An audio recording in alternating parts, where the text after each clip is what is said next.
Tajuk saya yang diberikan adalah kesatuan ummah, cabaran dan harapan. Dulu orang begitu bergembira ketika Islam sampai ke Jepun. Sebab mereka yang tak mengenal Tuhan akhirnya mengenal Allah.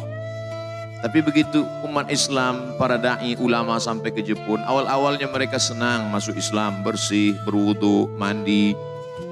Tapi kemudian mereka confused, mereka bingung. Hari ini imam maju, dia baca Bismillahirrahmanirrahim.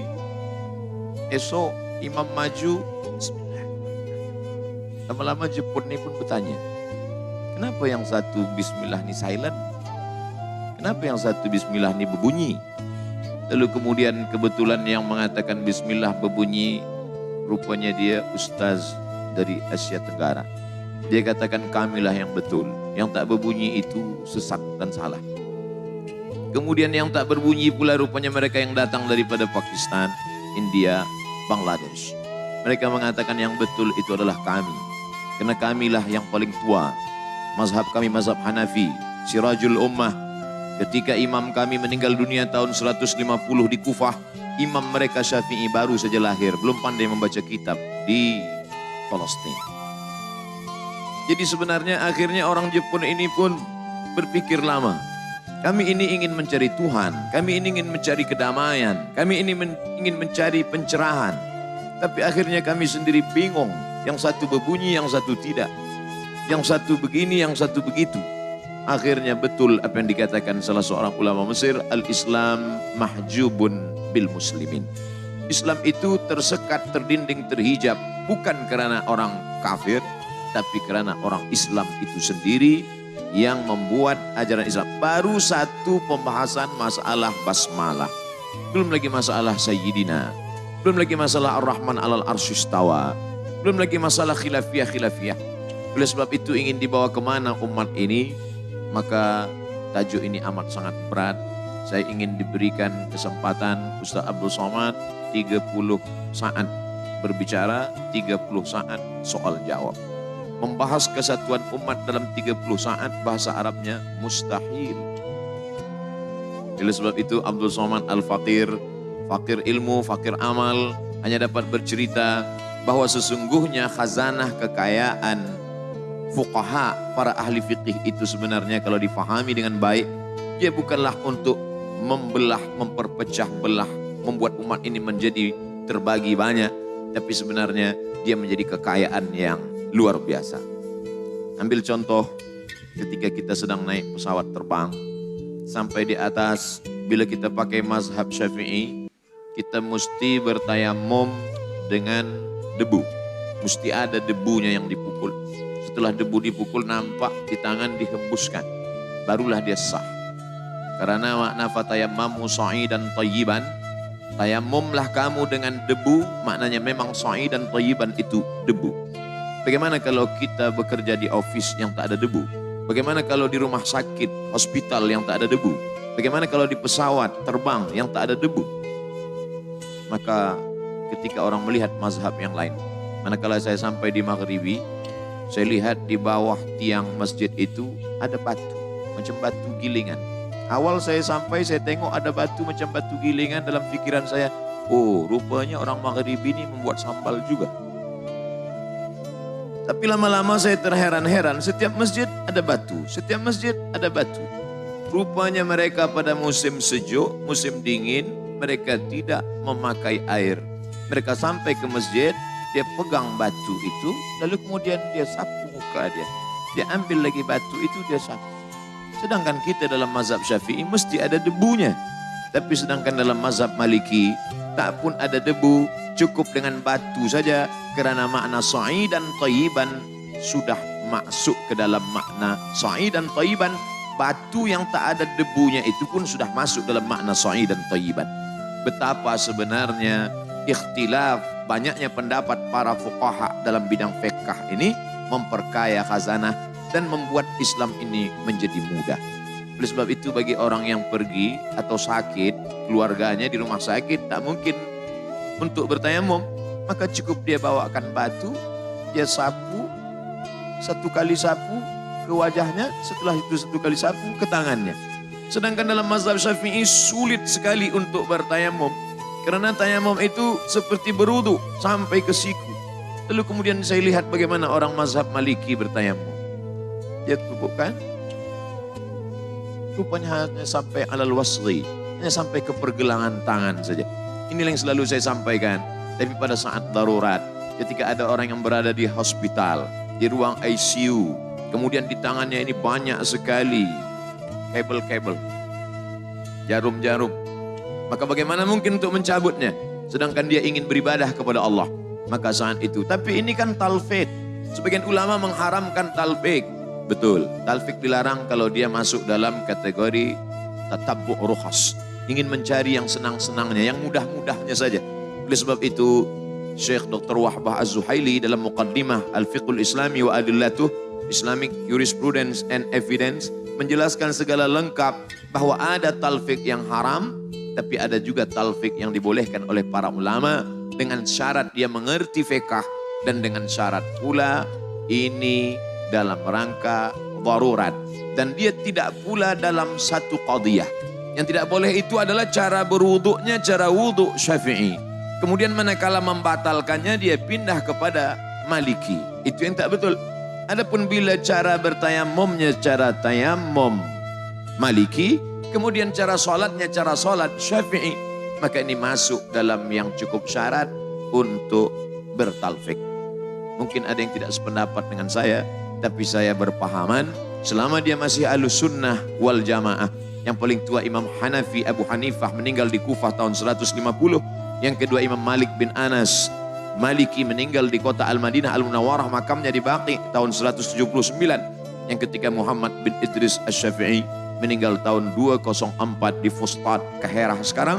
Dan yang terakhir Imam Ahmad bin Hanbal Hambali meninggal di Baghdad tahun 241. Maka kesemua ijtihad ulama ini membuat mereka bersatu dan tidak pernah berbelah, apalagi sampai ikhtilaf, apalagi sampai caci memaki.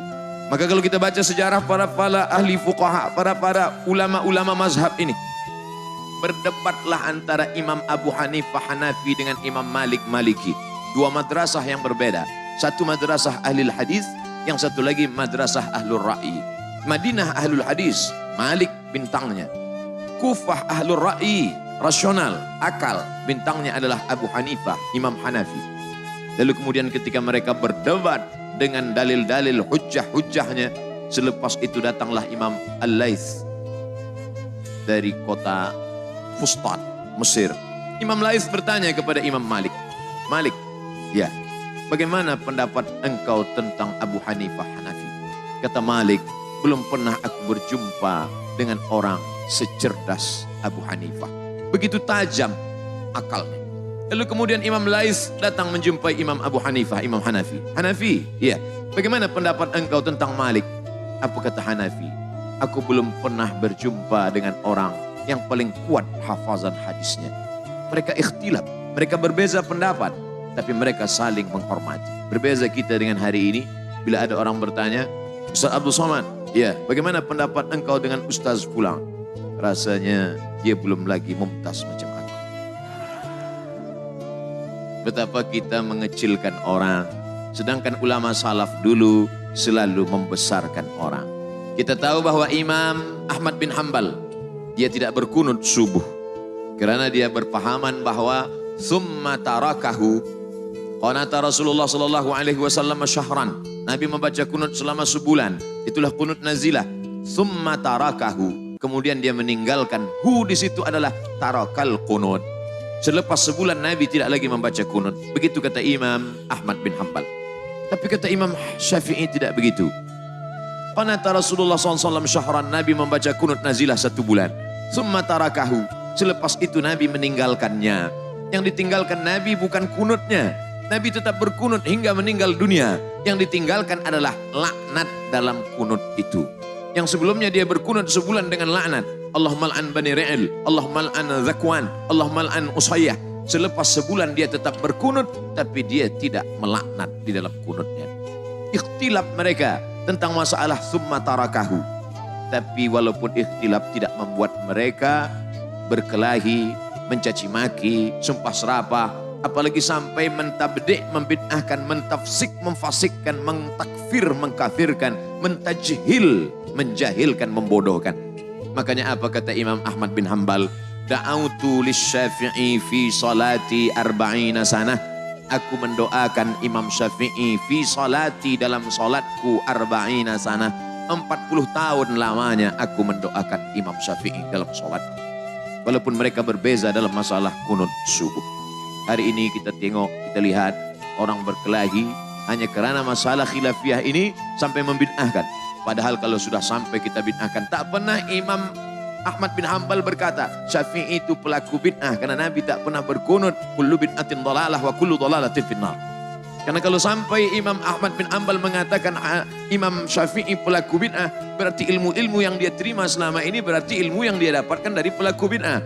Sedangkan ketika mengatakan ya ahlal bid'ah, ya mubtadi', ketika kita berkata wahai pelaku bid'ah, automatically kita sedang berkata wahai ahlul dhalalah, wahai penghuni neraka jahanam. Hari ini begitu beraninya orang lancang mengucapkan kata-kata yang menyakitkan hati, padahal ilmunya belum seberapa dibandingkan dengan Imam Ahmad bin Hanbal dan Imam Asy-Syafi'i. Da'autu fi salati, aku doakan Imam Syafi'i fi salati arba'ina sanah, 40 tahun. Abdul Somad tidak minta didoakan oleh orang-orang yang berbeza dengan dia 40 tahun. 4 kali pun jadi. Salat maghrib sekali, salat isya sekali, salat tahajud sekali, salat witir sekali. Begitu mereka dulu kalangan salaf. Itulah mengapa Nabi memuji kalangan salaf. Apa kata Nabi SAW? Khairul qurun qarni, sebaik-baik masa adalah masaku. Tsummal ladzina yalunahum, satu abad selepas itu. Tsummal ladzina yalunahum, satu abad selepas itu. Kenapa demikian? Karena mereka berbeza dalam ijtihad. Datanglah Khalifah Harun ar-Rasyid, ingin menawarkan. Khalifah Abu Ja'far al-Mansur datang menjumpai Imam Malik bin Anas.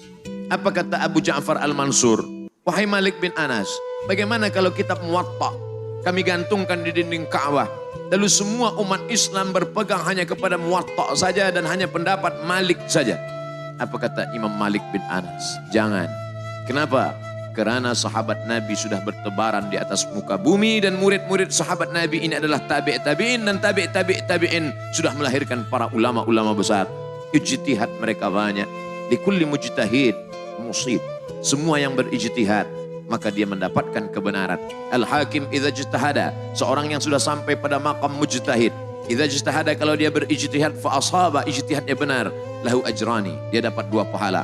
Wa in akhta'a, dia kalau dia salah tetap juga dia dapat 1, yaitu dia sudah berijtihad. Masalah keliru dia, jadi ampunkan Allah, dimaafkan Allah subhanahu wa ta'ala. Oleh sebab itu maka kekayaan khazanah umat Islam dibukukanlah dalam satu kitab yang paling tua ditulis oleh Imam Ibnu Rushd. Hari ini dibaca di pondok-pondok, di tempat pendidikan Islam yang dikenal dengan kitab Bidayatul Mujtahid wa Nihayatul Muqtasid. Bercerita tentang illat kenapa ulama ikhtilaf. Mungkin hadisnya tak sampai, mungkin pemahaman berbeza dalam masalah memahami apakah ini am atau khas, apakah ini muqayyad atau mutlak. Lalu kemudian yang nampaknya begitu lengkap disusun oleh Bidayatul Mujtahid wa Nihayatul Muqtasid Imam Ibnu Rushd, rupanya dilengkapi lagi dalam kitab Al-Fiqhul Islami alal Madzahibil Arba'ah. Rupanya Al-Fiqhul Islami alal Madzahibil Arba'ah ini pun kurang lagi begitu lengkap, kata ulama sekarang. Dilengkapkan lagi dalam Al-Fiqhul Islami wa Adillatuh. Akhirnya hari ini banyaklah mausu'ah al-fiqhiyah, ensiklopedia fikih-fikih Islam yang disusun oleh para ulama. Saya yakin dan percaya tajuk kita, kesatuan ummah akan terwujud dengan syarat umat ini mesti dicerdaskan oleh para ulama yang mengerti perbezaan fikih. Sehingga dia akan mengkaji dalam 45 menit dari azan maghrib ke azan isya, salat maghrib berjamaah. Selepas itu dia kaji.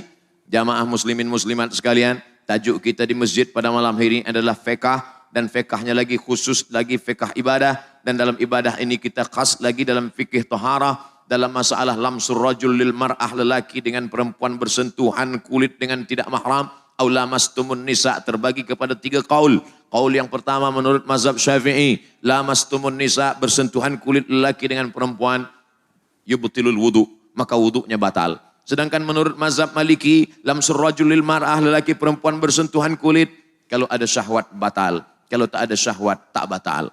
Sedangkan menurut mazhab Abu Hanifah Hanafi, bersentuhan kulit lelaki dengan perempuan, ada syahwat tak ada syahwat tak batal. Kerana makna lamastumun nisa bukan bersentuhan kulit, tapi itu adalah makna kinayah, kiasan, maaf. Makna lamastumun nisa adalah jima. Tapi dalam masalah ini, saya sebagai ustaz lebih condong memilih kepada pendapat mazhab Syafi'i. Tanpa menyalahkan mazhab Hanafi dan Maliki. Agaknya ini sajalah yang dapat menyatukan umat.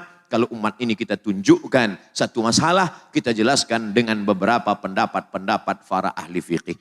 Tapi ulama tidak ingin umat ini kacau. Umat ini confused, umat ini pusing, umat ini pening kepala memikirkan ini. Karena sudah begitu banyak masalah. Di office dia sudah banyak masalah. Di jalan jam pula masalah. Di masjid ditambah lagi masalah khilafiyah. Akhirnya di mana umat ini mendapatkan ketenangan? Akhirnya dia berkata, Ustaz, nampaknya dulu kami ke masjid mencari ketenangan. Tapi sampai di masjid pun rupanya banyak khilafiyah. Kalau begitu kami tak ke masjid lagi lah. Na'udzubillah. Alhamdulillah. Setelah dijelaskan oleh para ulama-ulama kita tentang ikhtilaf fikih ini bukan masalah besar. Ini masalah khilafiyah pada furu' saja, bukan pada usul. Seperti batang pokok kurma, seperti batang pokok kayu. Ada yang usul batang kayu, batangnya mesti satu, tapi ada cabang-cabangnya. Dalam masalah salat, semua sepakat salat itu 5. Bila ada yang mengatakan salat hanya 3, maka dia sudah keluar daripada ahlus sunnah wal jamaah. Tapi dalam masalah melaksanakan salat, ada yang talaffuz bin niyah, ada yang tidak. Dalam masalah niat saja, berbeza antara mazhab Syafi'i dengan mazhab Hanafi, Maliki, Hambali. Kata mazhab Syafi'i muqaranah, sejalan antara takbir dengan niat. Ketika dia berkata A, ditutup dengan bar, disitulah letak qasad, ta'arat, ta'yin. Salatnya apa? Salat zuhur. Berapa rakaat? 4 rakaat. Jadi imam apa jadi makmum? Jadi makmum. Qadha apa ada? Qadha. Allahu Akbar. Muqaranah. Sejalan antara takbir dengan niat. Tapi kata mazhab Hanafi, Hambali dan Maliki, tidak begitu. Niat tidak dipasang dalam takbir. Niat dipasang sebelum takbir. Itulah mengapa di Makkah Al-Mukarramah takbir imamnya pendek saja. Allahu Akbar. Bila dia berniat? Kata makmum yang berpegang kepada mazhab Syafi'i. Padahal dia berniat bukan di dalam takbir. Dia berniat sebelum takbir. Maka takbirnya kosong. Pendek saja. Allahu Akbar. Sedangkan mazhab Syafi'i panjang takbirnya karena dia memasangkan niat dalam takbir. Allahu Akbar. Bahkan kita kalau kita ingat 20-30 tahun lepas masa di pondok. Masa awal-awal belajar muqaranah ini. Berkali-kali gagal muqaranah. Allah. Imam dah rukuk, baru Allahu Akbar. Begitulah dulu tok guru kita mengajarkan. Kalau A dengan bar ini lebih atau kurang, batal salatnya. Tapi rupanya setelah kita belajar, oh rupanya ada mazhab ini, ada mazhab ini. Bahwa ada orang yang berniat sebelum takbir, Allahu Akbar, sah. Bahwa ada yang berniat di dalam takbir, Allahu Akbar, sah. Lalu mana yang tak sah? Selepas takbir, baru dia berniat. Allahu Akbar. Zuhur ke asar? Asar sajalah. Oleh sebab itu maka ketika umat ini dicerdaskan. Siapa yang boleh menyatukan umat ini dalam berbagai macam perbezaan mazhab fiqh ini. Yang boleh menyatukan umat khasnya lagi di Malaysia. Khasnya lagi di Selangor. Khasnya lagi di Kajang. Mereka adalah alumni dari Fakulti Pengajian Islam Universiti Kebangsaan Malaysia. Saya yakin dan percaya itu. Kenapa? Karena di sini para profesor media, para profesor, para pensyarah, mereka belajar daripada Jordan, daripada Suria, Dimash, daripada Maghribi, daripada berbagai macam negeri. Falaula nafara min kulli firqatin minhum ta'ifatun liyatafaqahu fid din wa liyunziru qaumahum idza raja'u ilaihim. Mereka kembali ke kampung halaman, ke tanah air mereka, la'allahum yahdharun. Akhirnya umat ini menjadi inti daripada ibadah dan dakwah. Allah tak mengatakan la'allahum ya'budun, tidak. La'allahum yusallun, tidak. La'allahum yasumun, tidak. Apa kata Allah? La'allahum yahdharun. Mudah-mudahan semakin berilmu mereka, semakin takut kepada Allah Subhanahu wa taala. Makanya doa yang diajarkan Nabi, Allahumma inni a'udzubika min ilmin la yanfa'. Dari mana ilmu tak bermanfaat? Wa min qalbin la yakhsha. Tanda ilmu tak bermanfaat, hati tak takut kepada Allah Subhanahu wa taala. Makanya kalau ada orang ilmunya banyak, laisal ilmu birriwayah.